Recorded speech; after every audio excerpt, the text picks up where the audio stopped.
Uh-oh, I've got a problem with my live stream, y'all. I'm trying to see if I can go live. Open your group settings.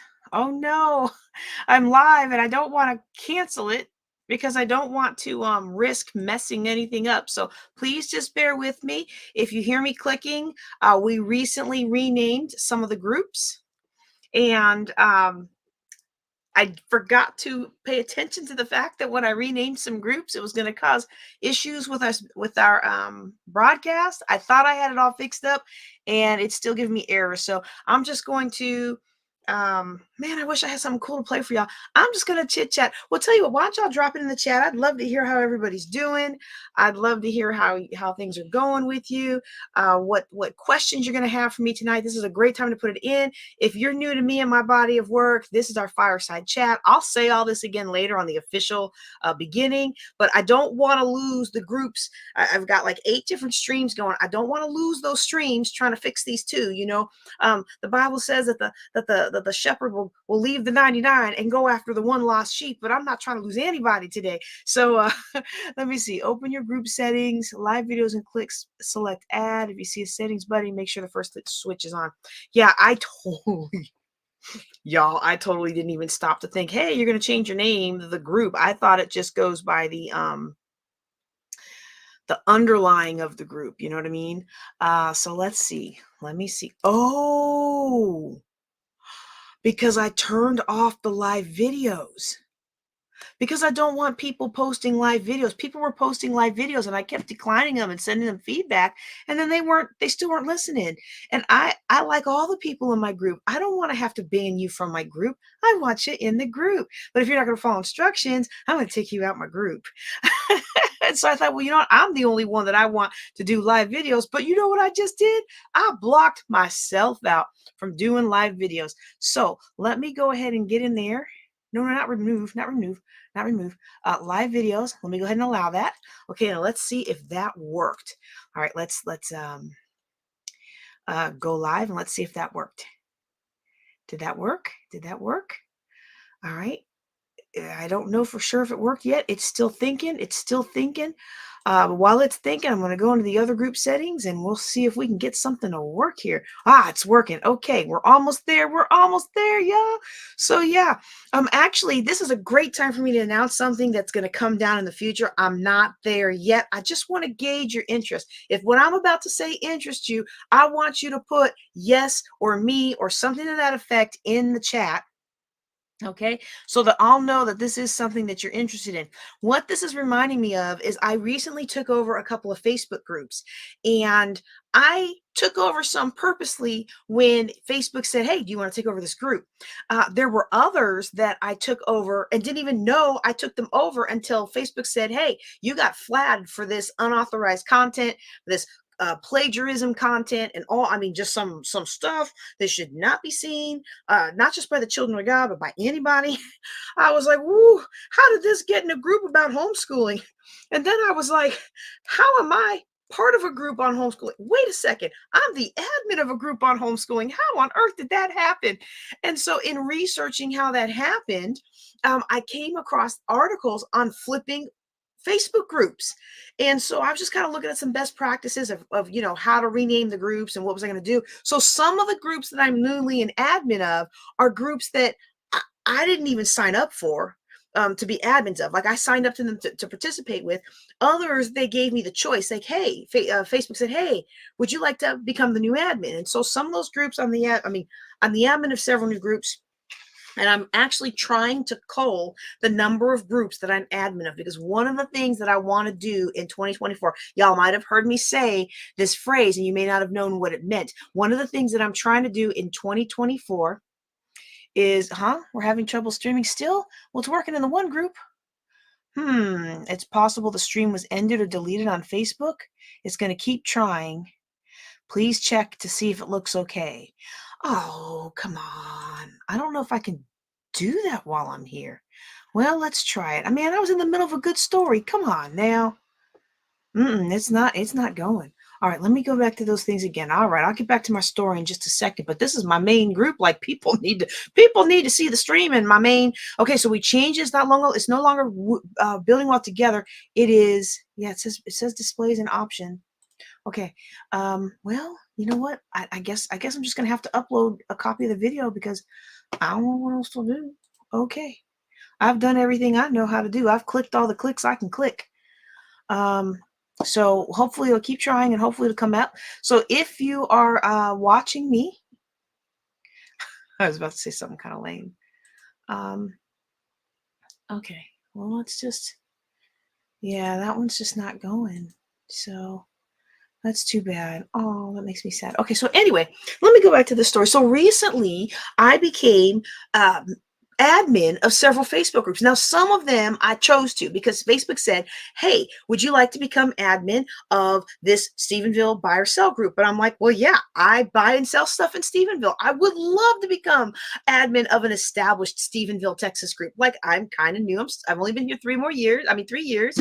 Um, and I'm on the board of adjustment, so I'm learning about our zoning and about all of our variances and what's tolerable and what's not, and the builders. So I love stuff like that. Y'all know I love real estate, and I'm getting involved in different, the Ministerial Alliance and some of the other things in town. So yeah, I'd love to. Well, then it said, "Do you want to be admin of the Houston events group?" And I will go, "Yeah, an 8,000 member group. Yeah, I'll be an admin of that group because I'm always hosting events in Houston, and I'm always trying to find ways to make sure my events get posted and not rejected. So if I'm the admin, I can control that end of the spectrum, right? Right?" And so the other thing that surprised me, though, for those of you who weren't in the conversation earlier, one of the things that surprised me is one day I log into Facebook and it says your group has been flagged for inappropriate content. There was some, shall we say, risque content posted in this homeschooling group, and there was some copyright violations posted in this homeschooling group. And basically, Facebook was like, "One more mistake and you gone." And my first reaction was, "Oh my goodness, I got to clean this up." And then my second reaction was like, "Wait a second. When did I become admin of a homeschooling group? Like, I'm not admin of a homeschooling group. I'm in the homeschooling group because I run our local Macaroni Kid page that, again, something I took over because they needed somebody to take over the group from Weatherford, extended all the way down to Stephenville. And they needed somebody to take it over, and I host youth events, Global Youth Initiative. And again, I have trouble getting the word out about my events, and I'm new to town, so win-win. I'm gonna take over Macaroni Kid Group, and because I was somebody who had posted with a little, maybe 2 or 3 times a year in the homeschool group, well, Facebook decided to make me an admin. And so here I am, and then I discover. So I'm like, I need to figure out what's going on here. So I do some research, and I find out that over the last 2 months, Facebook has made a lot of people admins of groups that they had no intention of being admins of. And it's also asked people. So I think in my case, because I accepted the other 2 groups with great gusto, Facebook must have said, "Oh yeah, we got a good one here. She's cleaning out these other groups. We're going to grab her and put her over this." Well, managing all these groups is a lot, okay? First of all. So I am going to do a training on flipping Facebook groups, okay?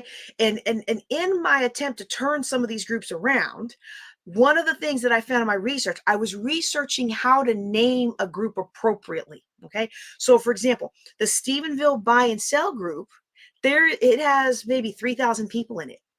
There's another Stephenville buy or sell group that has 29,000 people in it, and they have tons of posts every day.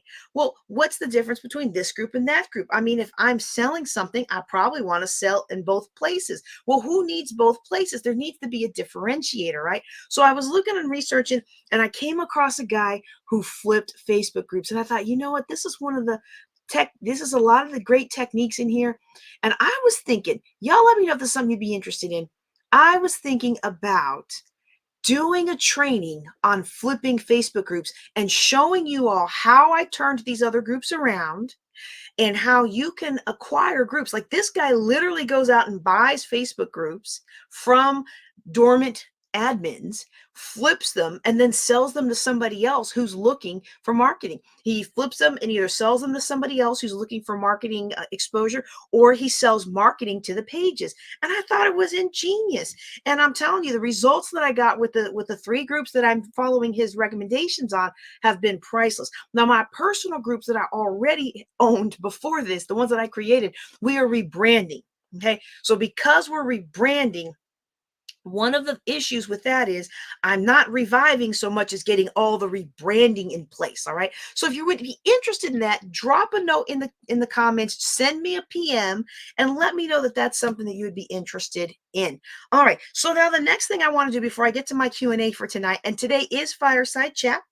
So if you are listening to me as part of the podcast, which we are rebranding, so I don't know what name you're going to have. It's either going to be Building Wealth Together or Ladies of Wealth, but whichever name the podcast is, or we know by time you hear this, we might have come up with a third name. I don't know. We're trying things on. We've bought the rights in the accesses and all the things, but you never know how things play out. But just bear with us and know that on Thursday nights, we do broadcasting live. You can ask your questions live. You can put them in the Ask JJC form, askjjc.com form, and I'll answer them live. You can participate in the live recording of the podcast simply by doing those things. Now, you will also know, some of my diehards, you answered a poll and I asked about new times, because the times that I originally established, so this is our 10th year, y'all, our 10th year. We have been for 10 years broadcasting on Thursday nights. And as the needs of my family change, the broadcasting time, it's okay for my family, but it's not great for my family. And so it's a commitment that my family made. One night a week, mama is out of pocket. Y'all are fixing your own dinner, and mama is focusing on getting her class together and being able to teach quality content. So that's the agreement that I have with the family. But one of the things that I was thinking about doing was moving the broadcast up a little earlier, or doing it during the day. And a lot of times people ask me, well, when's the best time for me to do this? When's the best time for me to run my mastermind? When's the best time for me to schedule coaching calls? When's the best time for to do this and do this and do that and do that? And my answer is always whatever time you are going to be able to most consistently show up for. So for me, when I started this business, I was 9 months pregnant with the cubby. and I had a little one who was 9, then 10, right before cubby was born. He was 9 when I started this business. He's 18 now. And he would go to bed, and I waited until he was firm asleep, because every night, some of y'all look at my big, burly teenager, young man about to graduate from high school and go off to college, and you look at this big old burly football player, and you would never, ever, ever believe that every night I would sit next to him and hold his hand till he fell asleep. So I had to start the class after he fell asleep. At 9:30 Eastern was a good cutoff, because I knew by then he'd have fallen asleep and I'd have a few minutes to refresh myself. And so that's why we've been on Thursday nights all these years, right? This is our 10th, this will be our 10th anniversary year. 2024. We started in 2000. Oh, no. We started the classes in 2014. We made it a business in 2015. We made it a thing. We started it in 2014, but we got everything in place in 2015. So yeah. But yeah, so he was 8 going on 9. And boy, I'll tell you what, my little one, once he was born, I would teach classes and he would cry and cry and cry. And I finally put him in my lap because I'm trying to teach a class here. Like, I need the recording. It was bad enough I was broke. And I wasn't that broke by then, but I mean, I didn't have a lot of money either. So it was bad enough that I was broke. I didn't have all the good equipment. I didn't have the amazing camera. I just had a cell phone. And the cell phone back then picked up crying a mile away. So I would put it on mute. I would run in his room, grab him and come out and just snuggle him, and sometimes nurse him and snuggle him while I taught. And now he likes to be in the room falling asleep when I teach. And so it's been really a lot of fun. But, now his bedtime is a little earlier because we've moved west and the time zones and everything. And so I put out a poll, and the ones who answered, the majority answered you would like me to do shorter broadcasts during the day. And so what you're going to see over 2024, you're going to start seeing me broadcast at 10 a.m. Central, Monday, Wednesday, and Friday. Now, let's be real. We just made that decision. I still have plenty of Monday, Wednesdays, Fridays that are already booked up. So I'm not going to be able to broadcast solidly for the next couple of months. So sometimes you'll see one, sometimes you won't. We'll still do the Thursday nights, and we'll gauge by about summer.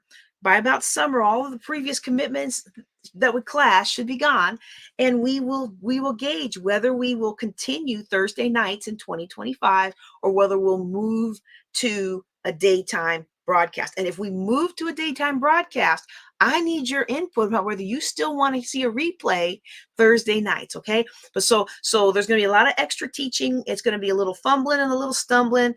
Sometimes, the other day I was like, I got to get out something. So I got out a 5-minute video. I mean, because I got to get in this battle rhythm, this new battle rhythm of research and stuff. So, when you're doing a business, it's important to make sure that your business meets your needs. The whole reason many of us started a business in a first place was so we could create more time and more options and more availability for our family. Like, if I create a business and it consumes me so much that it precludes all my other goals, then what did I create a business for? I might as well just have gone to work. At least when I move, at least if I went to work and I come home, I could just leave my work at work. But a business should meet the needs. Your home business should meet the needs, your financial needs. It should not clash with your relationship needs. It should not clash with your spiritual needs. It should not clash with your self-expression needs. I mean, stop and think about that for a second. Now, I don't hear what I'm not saying. I'm not saying just because you got a business, you can say whatever you want over the air. That is not how that works. And ask me how I know. I was never one to purposely say anything offensive, but being a public figure now, there are times where I have had attitudes or I have said things that I didn't know were offensive to the general populace or to a specific segment of the population. And one of the things that I love about my audience is they will let me know. They will let me know, and I'll be gracious about it. And a lot of times they're gracious about it. Like, hey, I realized movies 10 years ago all use this word, but we don't use that word anymore. And I'm like, oh, okay. You know, but one thing that I did discover, if you say a whole lot of stuff that nobody wants to hear, people might pop in from time to time, especially if they just want to see, well, what's she gonna say today? I'm pretty good for that. I'm good entertainment for that. You want to hear something? Hey, you want something to talk about? I'm gonna give you something to talk about. But and I don't mind and I don't care because it's a part of my brand, right? But but you can't give the people what you want. You got to give them what they want. And so that's not really where I was going with today's Fireside Chat Q&A. I am going to get to your questions, but this is important for somebody. Somebody needs to hear this today. You're struggling in your business because you haven't figured out how to tailor your message to what people are receptive to. And now there is a time when you can take a bridge too far, and you might say, well, if I there's no way for me to tailor my message to what my audience wants to hear. Well, then that's when there's time to do some introspection, and it's some time to decide, okay, what's more important to me? Is it important to me to make money? Is it important to me to have a voice? Is it important to me to speak to this community? Is it important for me to have, fill in the blank? It's not always about money. And impact doesn't always mean millions of subscribers. In some niche populations, you could have incredible worldwide impact with just 50 people. In fact, I remember a time before YouTube changed their requirements when I was making good money on YouTube with just 85 subscribers. Woo, that was fun. Now you got to have like 1,000 and 4,000 watch hours a year before they'll even consider it. But the thing is we have to be clear about what we want. And I know that there's a lot of people in my audience that value transparency and community over cold hard cash. And so they're okay just being a, 1, 2, 5, 10 millionaire rather than a billionaire or a 500 millionaire. I kind of like to think we can do both. I feel like the Lord has called me to significant wealth, and I don't know how that's all going to play out, but I also know that there are sacrifices, and I'm not a big fan of the word sacrifice because sacrifice always feels like I'm I'm killing a part of myself in order to attain this thing. I'm sacrificing, And I prefer to look at it like John Maxwell says, I am letting go of things of a lesser value so that I can attain something of a higher value. And there was a point when I started my business, I thought I was going to go exclusively to churches and pastors were going to fly me in every week so I could come here and teach their people how to manage money. And I could go over here and teach their people how to manage money. And I could go there and teach their people how to manage money. Like I just knew I was going to have this amazing faith-based business. And I was never going to have to worry about things that were made me uncomfortable or situations like that. And anybody who's been an entrepreneur for more than a year, you're like, yeah, right. Let's see how long that lasted, right? Well, it didn't last. And the pastors didn't call and the ministers didn't call. And I didn't get invited. I didn't get accepted for the Christian conferences. And none of that stuff worked the way I wanted it to work. And I was willing to accept less money once I realized that pastors weren't going to pay me. I was willing to accept less money to do the work that I felt called to do, but it just wasn't working. And I remember a time, and you might have had an experience like this. I remember a time when I looked at what I was making and I looked at how much research I was putting in to serving my clients with excellence. And I realized that if you divided the money by the hours, I was making less than minimum wage. I did not start this business working full-time days in the military, being a single military mom, and then even after I remarried, being a geographically separated, effectively single military mom with another business now, trying to work this business. I didn't start that business to make minimum wage. And some of you today, you're not even making minimum wage. And you know what the IRS says. The IRS says if you're not profiting year from year, you don't have a business, you have a hobby. And my business was slowly turning into a hobby. And I had to sit down and decide, what do I want? And then I put it before the Lord in prayer, like, Lord, this is where I feel like you're leading me. And now I have a very secular business with a lot of faith overlaid on top of it. And sometimes my smile, sometimes my hug, sometimes my how you doing text, that is the only Jesus some people see all day long. And so I just want to encourage you to look for opportunities to make sure that your priorities are aligned with your business and that your business is supporting those priorities. Okay. Ooh, all right. Well, let me see. I want you to know that you can put your questions in the chat. I am going to go to the banners really quick and see if I've got it built in here where you can know where to send your questions. Here we go. There we go. Show. Okay, there we go. So you can ask your questions today by either posting a comment in the chat or you can fill out the anonymous form. That StreamYard link. You know what? I'm going to go ahead and do that. Hold on, let me turn that off and edit the StreamYard link. This might be fun. Let's try this. I'm going to go ahead and allow people to, edit. I'm going to go ahead and allow people to come on to stream there. Now, if you're listening to me on the podcast, I want you to start joining us Thursday nights so that you can come on the broadcast and come on the StreamYard. And if you come on the StreamYard, you get an opportunity to tell us who you are, what your business is, and it's like a little plug for your business. That'll be fun. Come ask your question live, all right? And don't ask me how to leverage debt and make millions, because I'm going to tell you, you're probably going to go into more debt. But in any way, we can have I'm going to tell you all this story. Because I started off talking about business and making sure your business aligns with what you want to do, right? And I had a guy that had a very expensive coaching program, but I had been going to their free conferences for a couple years in a row. And there was an outline that they had given me, and I had structured my next conference around it, and it worked so well. But then me and my move to Texas, I had lost the content. So I couldn't remember what they said. And I went back to the next year's conference, and I fully intended to participate in their $25,000 mastermind program. Okay. I mean, I came with that intention. And Y'all, I'm glad I didn't because I didn't know what was coming down the pike. You know, the Lord has a way of knowing what was coming down the pike. He knew I was going to need that money for something else. But I came prepared to buy into this. And he sensing that I was ripe for the plucking, he brought me in the hot seat and began to work through my business with me.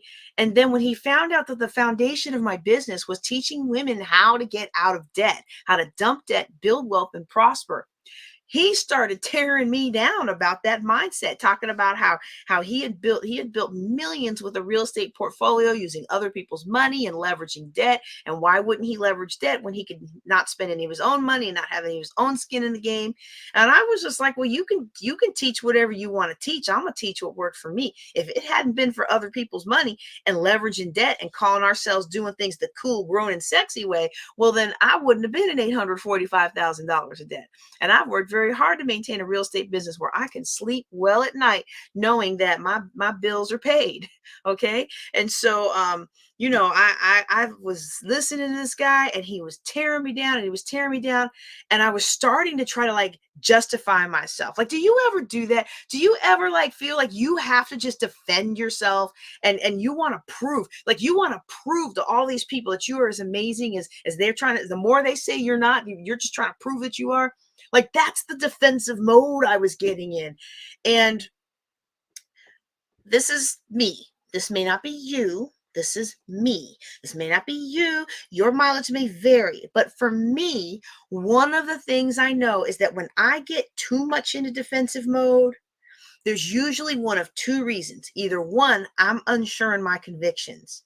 And I'm one of these people, like I do my research, like one of my girlfriends one time was preaching about how you sing all these songs and you don't know what they mean. And I'm like, I grew up in other countries. I don't sing anything unless I know what it means, because you sing along to some other country's music, they could be talking about we're going to kill all Americans and burn down the air base. Like you just don't you just don't listen to stuff and sing stuff without making sure you know what all the lyrics are. And that doesn't mean you're not wrong from time to time. I mean, there are some definite word lyrics that I got wrong from time to time, but at least I knew the general gist of the song. And she was hard on that. And she's like, well, isn't that right? And I'm just like, well, no, because I didn't realize she was serious. And so we had a conversation later. I was like, you mean you sing? What were you really trying to get at? And she's like, I was really trying to get at the fact that people listen to music and sing music and don't know what I mean. I'm like, really? Who doesn't who doesn't do that, right? So so I'm sorry.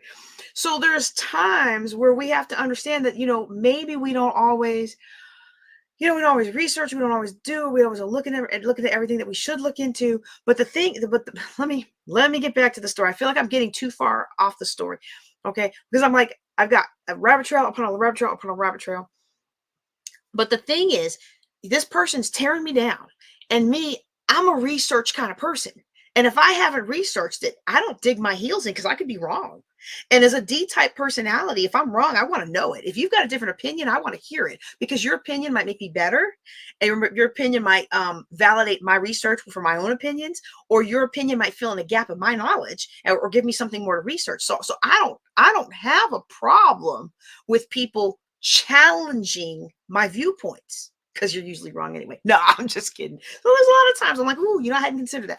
But this guy's tearing me down. So when I begin to feel defensive, it's because usually it's one of two reasons. Either I've been strong in a conviction and I realize that I'm wrong. Um, how do I want to say this? Because if I'm wrong, I'm just like, oh man, I hadn't considered that I'm wrong. But like I'm in this conviction and I realize that I've messed up. That's usually what it is. Like I've messed up. I remembered something wrong, or I didn't research something fully, or especially after the car accident, I thought this said this, but it said that. Okay. Um, Example. I bought some fake sugar, not sugar. I bought some allulose the other day, and it looked like the picture on the front of it looked like a coconut. It looked like a coconut husk with sugar inside of it. And I kept looking at the thing and looking at the thing and like, Where it doesn't say anything about coconut sugar. I know coconut sugar is not on my plan because coconut sugar is still sugar. It will still spike your blood sugar. And so I kept looking at looking like, well, I had seen it wrong. And then I got embarrassed because I had seen it wrong. I even called the lady over, like, help me understand all these sugars. And she didn't know what I was talking about, but I was embarrassed. Okay. So that's one situation. Like when I realized I was wrong about something I should have been right about. But the other time, when I get all defensive and I'm trying hard to prove my worth and I'm trying to show you that I belong in this group and I belong at the table and I'm trying so hard and no matter what I do, you're just tearing it down. I shouldn't say you because you, my audience, are not tearing me down. The person that I'm trying to get to accept me and encourage me and make me part of the group, like that person is just continuing to tear down. And even when my answers are right and they show business acumen or they show scientific acumen or they show whatever, fill in the blank, even when they're right, that person still finds a way to tear me down. Usually in that experience, it's an abusive situation. And that person is never going to accept. And that person is never going to welcome. And that person's just going to keep doing what they can to tear you down and make you feel like you have to work harder to please them. In an effect, without even, with maybe not even consciously, they're doing what the dating industry calls negging. I'm going to put you down and make you try to prove yourself harder to me.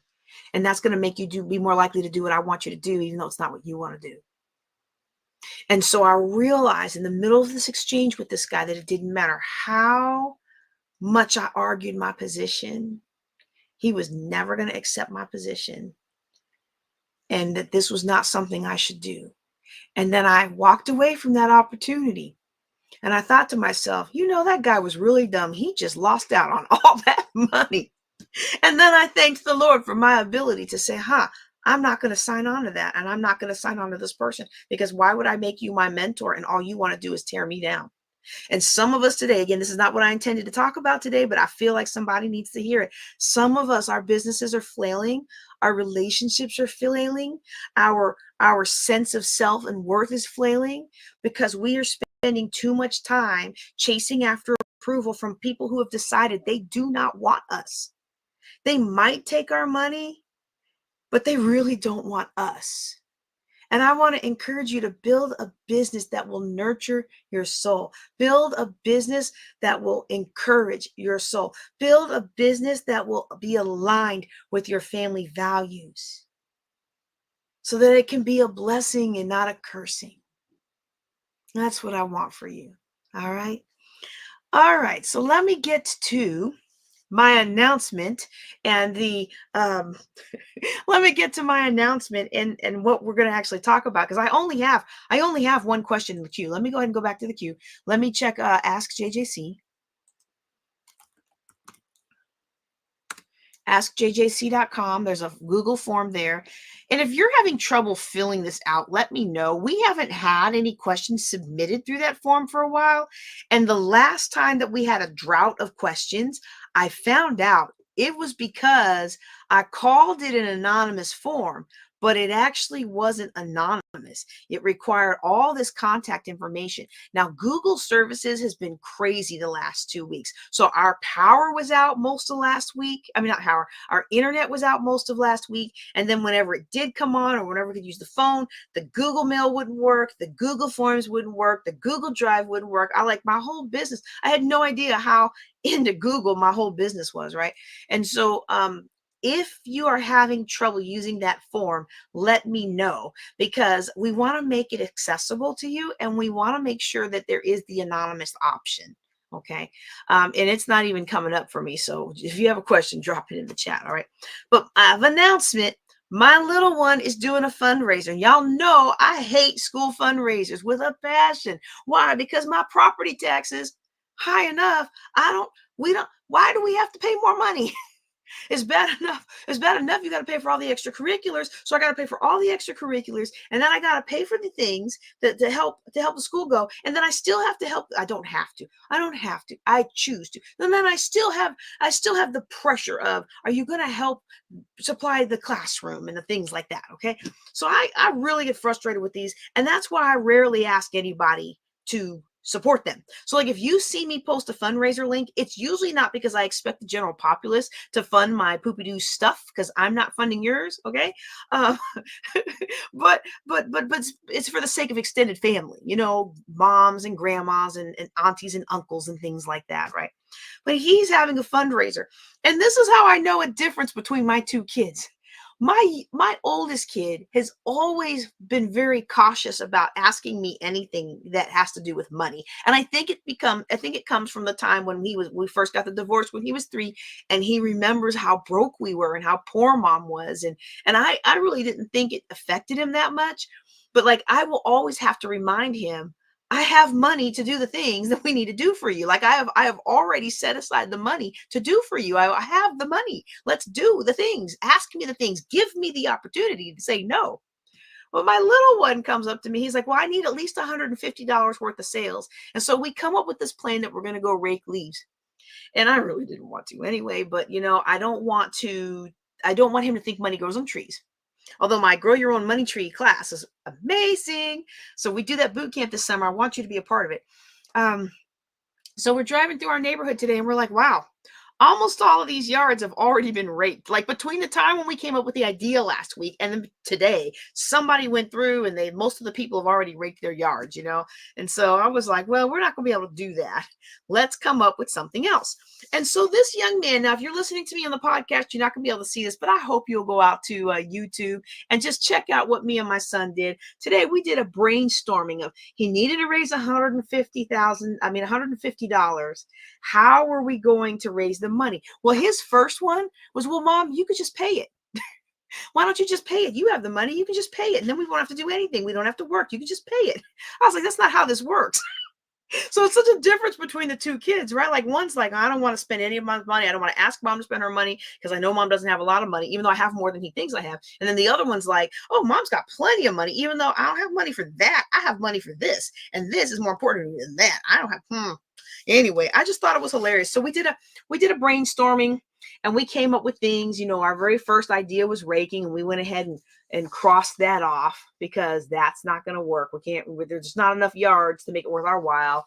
Then we talked about, could we just ask? And I was like, well, why don't we make some videos and you let people know that you need money for stuff and we can offer something. And then it was like, okay, well, what can we offer? And we really we couldn't come up with anything to offer. And then it was, well, let's entertain people. Let's entertain people. Why don't you do some singing and some playing on the keyboard? And we couldn't figure out what song, so we kind of moved on from that. And then he got this grand idea. He's like, I'm going to do a yard sale. And I tried, y'all. I tried to move away from that idea because the last thing I want to do is sit out in front of my yard and sell something for 3 hours and make $100. Like my time is worth more than that, right? But this is not about my time. This is about teaching my child how money works, okay?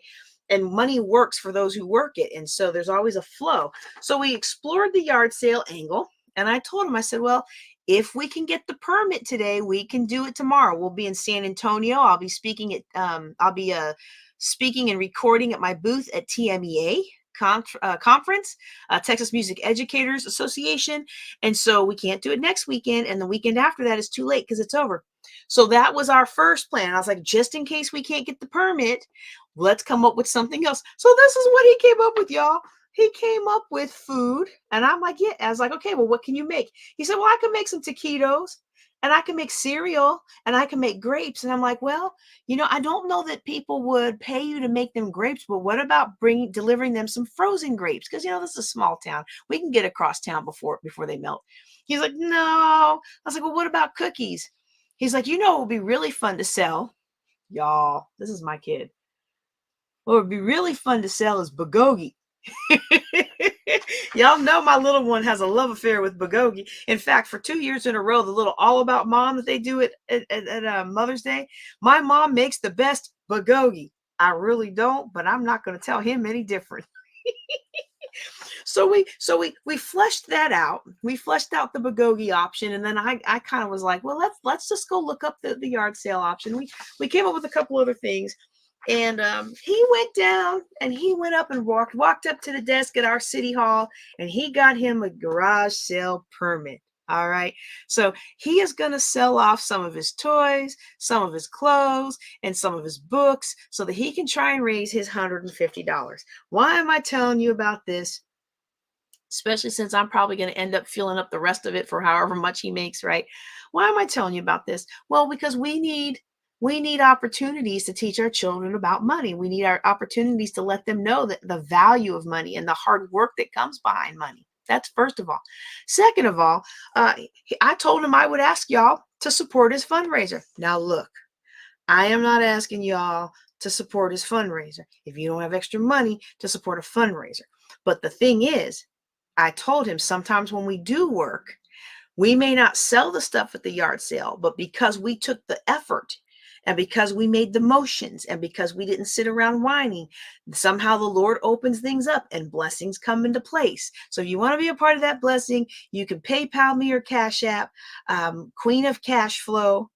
That's like $ Queen of Cash Flow on paypal.me/Queen of Cash Flow, Venmo Queen of Cash Flow. You can do Queen of Cash Flow and you can send me that money and put Cubby in the comments, and I will make sure it goes to his yard sale. All right. I want to encourage any parents that are listening to me or aunties or uncles to look for ways to do that. Even if you ultimately end up paying for it, teach these children that money corresponds to value provided to somebody else. Okay. Can you do that for me? All right. All right. So our first question of the day, should I sell off my rent homes to pay off debt? So I thought this was very interesting because I had two different callers that had this particular question. And in one of their cases, I did recommend that they sell off at least one of the rent homes. And the other case, another financial coach had told them that. But when I analyzed their situation, I didn't think they really needed to sell off their rent homes. So I want to talk to you a little bit about investing in property and why, when you would and when you wouldn't sell off your rent homes. Okay. So, one of the things that I love about real estate is one of the most effective ways in the United States of America to either build wealth or, if you're a passive investor, to maintain wealth. Okay. For the most part, real estate goes up in value. And even when the market has a downturn, if you buy smartly, you can weather that storm until prices come back up again. Notice I said if you buy smartly. If you overpay for the house because the market is skyrocketing and people buy a property for this price and put it in the market tomorrow for $50,000 more, haven't done any work to it, you might consider not buying a property in that market because what goes up will often come down. And when the market is super hot like that, you know it's usually due for a correction pretty soon. And unfortunately for us, we got left holding the bag. And by we, I mean me, because in the divorce, I ended up taking on all that debt. There were some things that my ex took, like his new car, but most of that debt I took on in the divorce because I was afraid of going to court and losing my son. I know, a fear-based decision. I should have made a business decision and realized I won't go lose my son anyway. But I didn't know that. Sometimes we make the best decision we can in the moment that we make it. All right. But the reason I want to share some of this with you is because real estate is a powerful way to build wealth. It's a powerful way to maintain the wealth you've already built. It's also a powerful way to go deep, deep, deep into debt. And I see this a lot in the military because in the military, one of the things that I was told when I first came in, my parents were told this when they came in, a lot of people have been told this is every base that you move to, buy a house and then rent it out. And then by the time you retire after 20, 30 years, you'll have some of those properties are paid for by then, and you can take the rents from them and pay off the other ones. And in your retirement, you will have all these paid for properties and you will be financially free. And on paper, that sounds amazing. And in real life, it can be a nightmare. It can be a nightmare because guess what happens when you're an out-of-town landlord? Maybe for the first couple of years, you've got lots of good relationships and you know lots of good trades and they give you the investor special pricing. But after a while, those relationships grow stale or the trades move on and you need to build relationships with new trades. And even if you're part of a real estate investment association, you're not there to build the kind of relationships that help you keep that property profitable unless it's already paid off or significantly paid down. And so what ends up happening is somebody thinks they're doing really well. They're making an extra 100 or 200 a month on the spread of the rent and their mortgage, spread between the rent and the mortgage. And then they get the call that the renter is moved out or the renter has stopped paying, and now there's nothing going to the mortgage. And because very few of us structure our life to be able to absorb all those mortgages, they can be left in a world of hurt, stressful on their body, stressful on their mind, stressful in the pocketbook. And string too many of those properties together, all vacant at the same time, that is a catastrophe waiting to happen, and some never recover financially. Now, if you've been in a situation like that, I'm here to help you recover financially, and you absolutely can recover financially, but it might take a lot more work than you want. So let's just not get in the position in the first place, okay? But maybe you've already made the decision, and now you come to me as a financial planner who is also a financial coach, so I can do both the coaching side and help hold you accountable, as well as the planning side to like really analyze your stocks and your portfolio and all the things and figure out where you need to be. Right? I offer both services.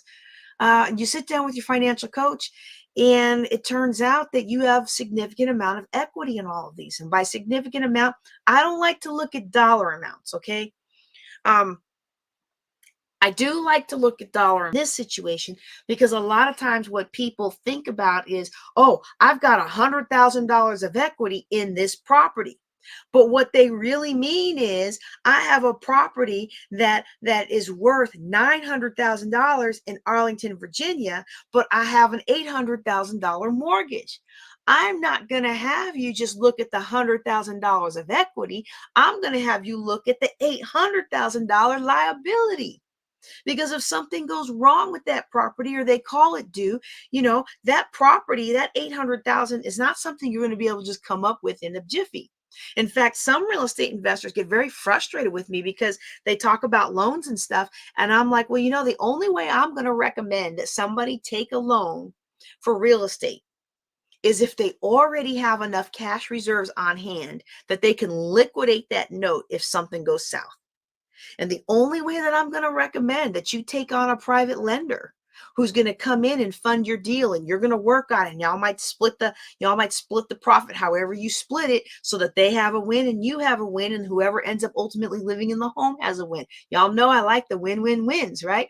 But I don't like the win-win-lose. And the win-win-lose is, or the lose-lose-lose, or the lose-win-lose, I don't like any situation where all the parties don't win. And that happens so often. We bring in a private equity investor, and then they invest for us. They bring us the money, and we think we know what we're doing, but you never know all the details of real estate till you start knocking down walls, and then this goes wrong and that goes wrong, and the next thing you know, you don't finish the project, and now you've got their money tied up. And not only do you burn relationships and bridges, but you also burn a lot of your life force in the stress associated with that situation. And I'd rather you take on situations that are going to add life, not take away life. Okay. And so I don't even recommend. Somebody came up to me at the last RIA meeting. And if you're not part of a RIA and a real estate investment group or a real estate investment association, and you are in the Fort Worth area, Weatherford area, I want to encourage you to join me at the West DFW RIA this Saturday. We will have a legal update, and we will have a wonderful time connecting with other investors who are really doing the thing. All right. And somebody at the last meeting came up and said, would you be willing to share your private equity sources? And I'm like, I don't use private equity sources. I started out using private equity sources. We took the Alan Cowgill class, and I will send any of my clients that want to learn that. If you come with me, if you come and take my private lending workshop, I will actually use some of your payment to me to pay for you to go to Alan Cowgill's class. Why would I do that? Because he's going to cover all the legalities. And why would I do that when I don't believe in debt? Because I want to make sure that my students have a complete education and they understand things. And plus, I know a lot of my students are going to turn around and do it anyway. And you might as well learn how to do it right, okay? And so when I started out, We did the blue, we would put together little private lending portfolios sessions, the little pieces of poster board on the easel. And here, they were like poster board slides. They were like PowerPoint slides before PowerPoint was the big thing, right? No, here's one. Here's where they were basically PowerPoint slides. You turn into poster board, the foam board. Oh my goodness. And you get a room of investors in there, you offer them a good rate, and people will do it. If you communicate trust, they'll do it. But I don't recommend that you do that unless you can liquidate every single one of those investors if something goes south. Because to me, debt is what gets us in so much trouble. And I know you pay off your credit card every month. You don't accrue any interest. You don't ever have any issues. I know that's what you tell me, but then let me look at your credit card reports. All right. There are people out there that don't carry interest on their cards, but a lot of people think, oh, well, it's okay this month. I'll just make up for it next month. And then there's something else that happens next month. And then you start to carry interest. And the next thing you know, that interest builds up every month. It's exponential, baby, and you're gonna mess yourself up in that situation, right? So, so I don't like to just look at the amount of equity.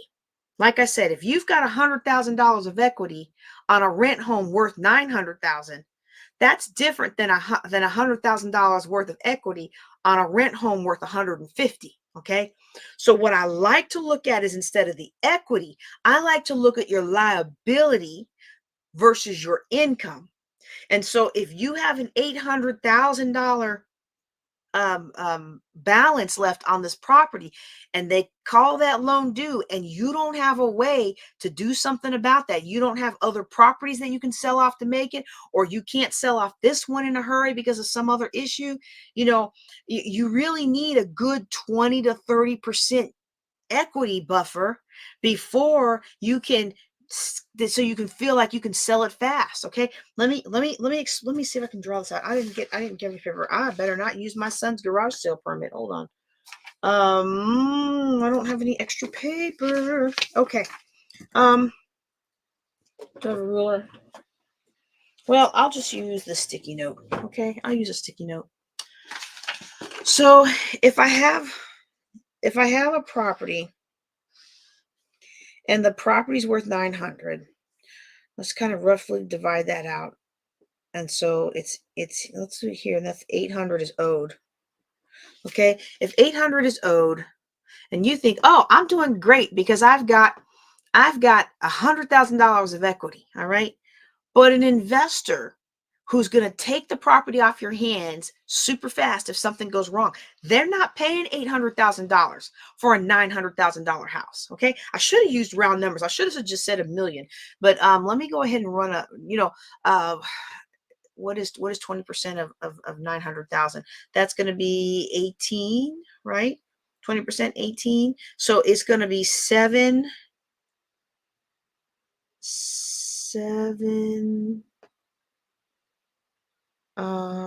not 18, 180. So that's going to be 720,000. Okay. So 720,000, that's the equity that you need to be at. Somebody verify my math. Ever since the car accident, I always do math in public. Well, I know I did math for 23 years as a physicist in the Air Force, but life happens and people get older, right?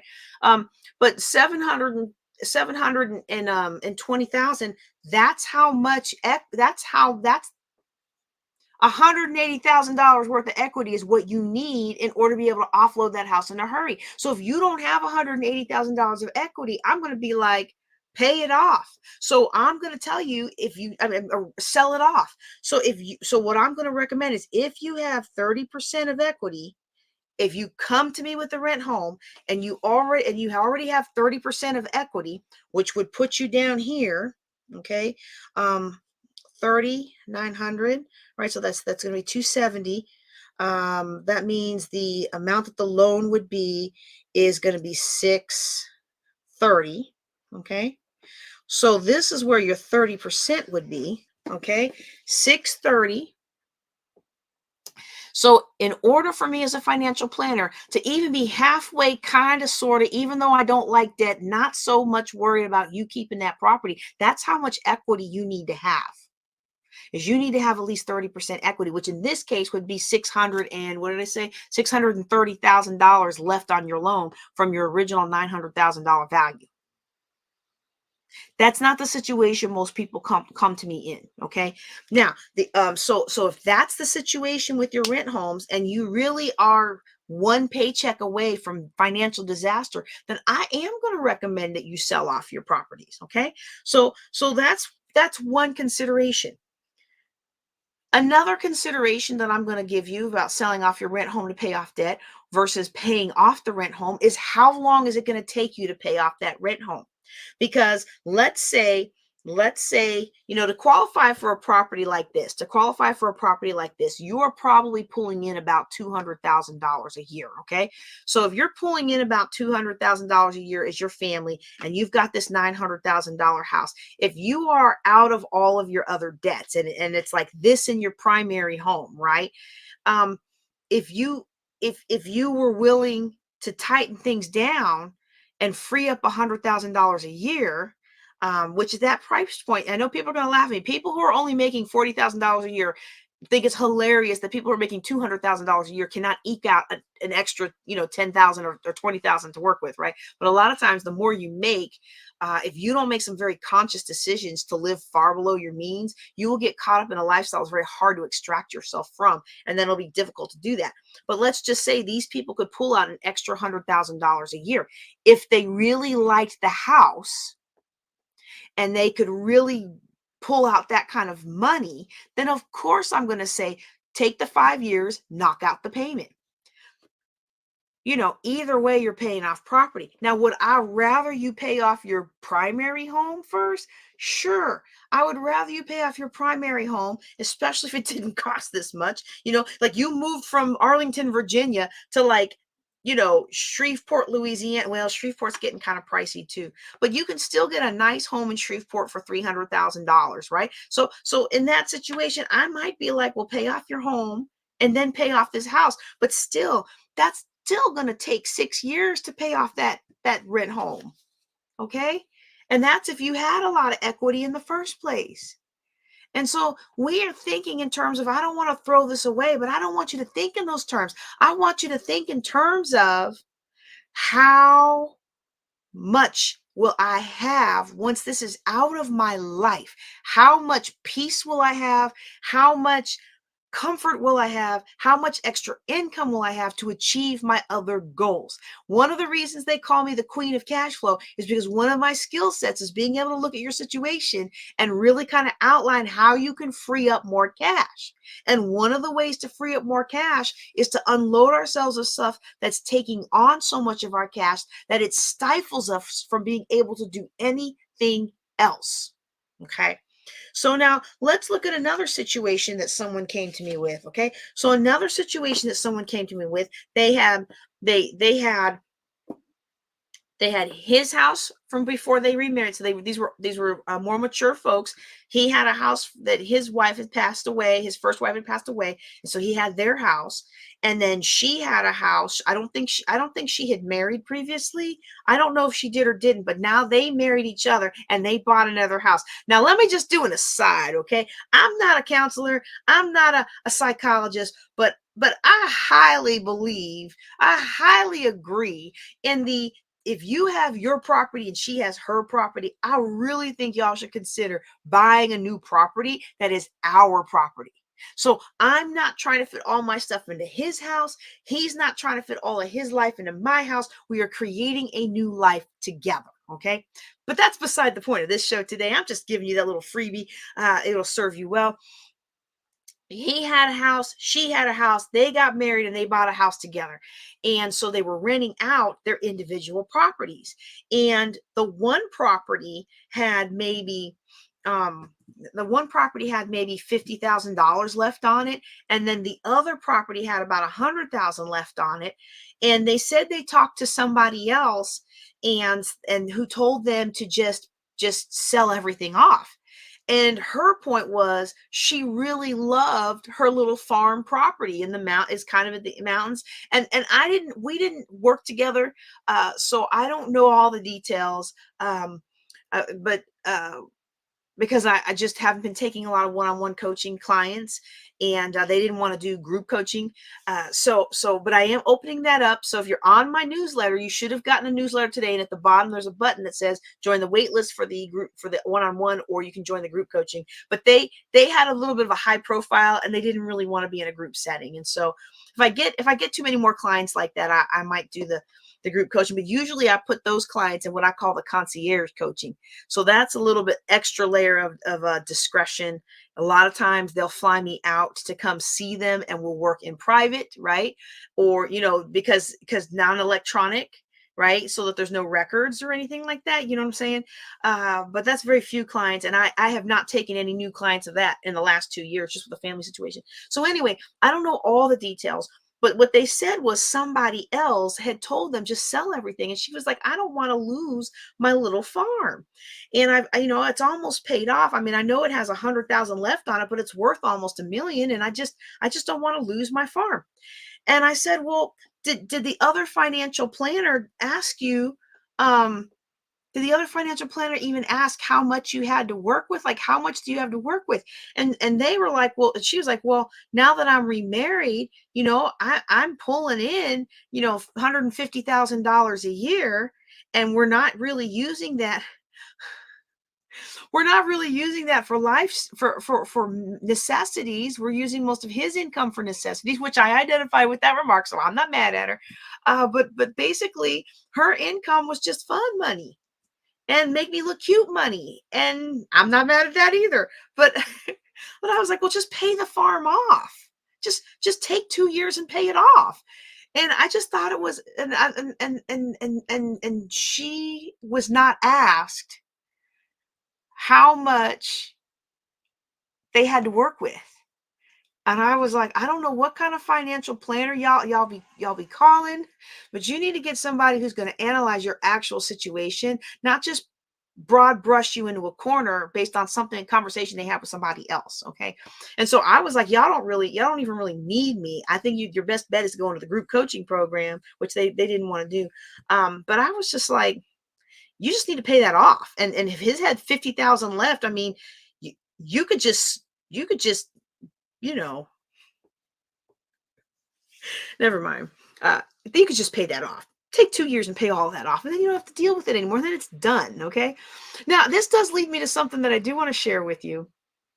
And that is something that I was taught when I first came into the church. I had never heard of anybody living like this before, because my experience up to that point had been, my parents were enlisted, and then I went off to college at the Air Force Academy. And even though most of the students at the Air Force Academy, their parents were other Air Force officers, I hadn't really been around a lot of Air Force officers. And in the enlisted corps, almost everybody works, like the husband and wife works. And when I got into the officer corps, I realized that for a lot of officers back then, I don't know if it's still the case now, but back in 1993, 1997, a lot of officers, their wives did not work outside the home. I'm sure they worked. Now that I'm a work from home mom, oh, I get it. I'm sure they worked, but they didn't work outside the home. And so I was blown away when I heard this concept. But our first pastor um, was like, look, you feel like you can't ever get out of poverty, and you can't ever get out of this situation, and you feel like the American dream is for everybody else. Well, let me tell you a way to get out of poverty. You have your job, she has her job. I guess in today's society, it's not really a gender thing, but one partner has one job, the other partner has the other job. Take the partner with the lowest income and put all of that money away into savings, and live off of the income of the partner that has the higher income. And in their case, he was a captain in the Air Force. $35,000. That doesn't sound like much now, but that was really big money back then, right? And in her case, I think she was making 25,000 at a little part-time job, and it was still a nice part-time job to throw out that kind of money. But basically, what they did was, every 4 years they'd saved up enough to go buy another house in cash. And today we think we can't do those kinds of things. We think that it's so out of our reach and out of our range to be able to live like that. But one thing I can tell you is if you're committed to your financial future, the doors will open up that allow you to do all kinds of amazing things that you would have never thought possible. There's people here who lament, oh, I can't see how we could live and buy houses because everybody's moving into Texas from California and they're driving all the housing prices up. And it is really getting ridiculous. Like, in my opinion, as a concerned citizen, I'm concerned that if our prices keep going up, that we are going to very quickly end up with some of our inner city problems because our rural poor aren't going to be able to afford to transition their life. And that didn't sound right. They're not going to be able to afford to have enough come up in their life. They're not going to be able to afford to do anything but farm. You're almost going to rear up a generation of indentured servants. And I don't think anybody's thinking, like, I don't think somebody is sitting in California or New York saying, ha, ha, ha, you know what I'm going to do? I'm going to rear up a generation of poverty stricken, effective slaves, agricultural slaves, by making them so poor that they can't afford to buy anything. And so that all they can do is stay on their family land and farm. Like, I don't think anybody's sitting up there puppeteering that. Okay. But that could be the result. And so we need to be aware of that. It concerns me as a citizen. Some of our older folks that are been in their house for 30, 40, 50, 60 years, you know getting taken advantage of because of the rising property costs. I'm going to stop on that because I can feel it rising up in me, and that is not what I came here to say today. But do some research, and you'll see why I get a little heated about all that. Okay. But with the prices being what they are and all those kinds of things, it's important to understand that there's always a way. If you haven't found a way yet, there's always a way. My favorite book tells me that the Lord works everything out to my good. If whatever horrible situation is coming to my life has not yet worked out to my good, then God is not done with it yet. If I have moved to a place and the prices around me are skyrocketing and I don't feel like I'm ever going to be able to get anywhere, if it hasn't yet worked out to my good, God is not done working it for me yet. And most couples, or if you're not a couple and you're in a roommate situation, if two or three people can work together and can be just intentional about their money and intentional about their spending, they can absolutely overcome these tendencies towards poverty. They can absolutely break free. Now, there does have to be a high degree of trust. That's why it works more in marriage than it does in partnerships and roommate style things, but it can be done. Don't let anybody tell you can't make it happen. As Les Brown says, there's greatness in you. And because there's greatness in you, that greatness wants to express itself. It wants to expand itself. And the Lord is trying to express and expand through you. And you say, and when we get discouraged about the realities of real estate or other financial things, we are now cutting off a part of our energy flow that the Lord could use to expand his kingdom through us. So I'm going to encourage you to look for ways that you can overcome these issues and concerns. And if you would like somebody to sit down with you, then I encourage you to click that link in the chat or go ahead and type into your browser jjcinglink.com/group. Sign up for group coaching. Our next one is this coming Tuesday, 10 o'clock Central. You can jump in the Zoom or send me a question to ask in the Zoom. And if you do that, you will get the link to the recording where I answer the questions. Even if you can't make it, I'll still answer every question that is submitted. And it's just one of those things where we can overcome this. You absolutely can overcome this. And I really do want to help. I'm JJ Conway. I want to thank you for sharing your evening with me. Your time is your most precious resource, and I truly appreciate that you spent your time with me. If you're new to me and my body of work, you can find me on the web, on most social media, at JJ Knows the Way. And the only reason I can say that I know the way is because I walk daily with the one who is the way, and I would love, love, love to help you know the way and find your way. I'm JJ Conway. That's all I got for you today. I don't got any more A rhymes, but that was fun. Y'all take care. Good night. Be blessed.